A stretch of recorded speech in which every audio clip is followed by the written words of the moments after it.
गरुडाय नमः। अध्याय 14। गरुड़ भगवान जी से पुनर्जन्म के बारे में पूछते हैं। पाप करने पर भी परमात्मा की प्राप्ति कैसे होती है? भगवान ने कहा, ए गरुड़, मृत्यु के पश्चात तुरंत और विलंब दोनों प्रकार से दूसरे शरीर में प्राणी प्रविष्ट होता है। जो ज्योति स्वरूप जीव आत्मा विद्यमान रहता है, वह मृत्यु के बाद प्रेत आत्मा शरीर धारण कर लेता है और दशगात्र के जो पिंड दान दिए जाते हैं, उससे पिंडज शरीर बनता है।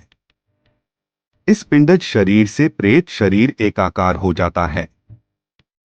कोई कोई जीव आत्मा पिंडज शरीर विलंब से प्राप्त करता है, क्योंकि मृत्यु के बाद वह कर्मों अनुसार यमलोक में जाता है। चित्रगुप्त की आज्ञा से वह वहां के नरक भोगता है। वहां की यातनाओं को झेलने के पश्चात उसे पशु, पक्षी, कीट आदि की योनि प्राप्त होती है। प्राणी जिस शरीर को ग्रहण करता है, उसी शरीर में मोहवश ममता हो जाती है। शुभ कर्मों के फल भोग कर वह मुक्त हो जाता है। गरुड़ भगवान जी से जिज्ञासा करते हैं कि बहुत से पापों को करने पर भी इस संसार को पार कर प्राणी आपको कैसे प्राप्त कर सकता है? हे पक्षीराज, मनुष्य अपने अपने कर्म में रहकर संसिद्ध प्राप्त कर लेता है।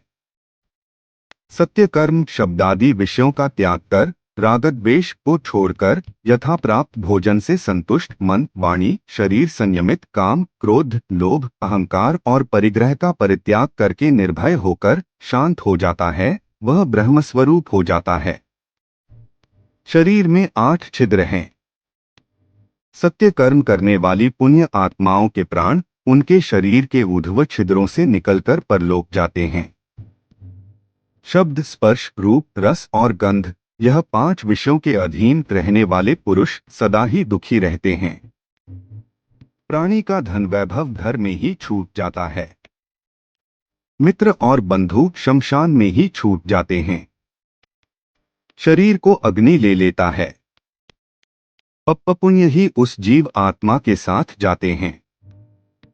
मनुष्य अपनी योनि में जो भी दान पुण्य करता है, वह सभी जिस जिस योनि में व्यक्ति जाता है, वहां यह दान भी उपस्थित रहते हैं।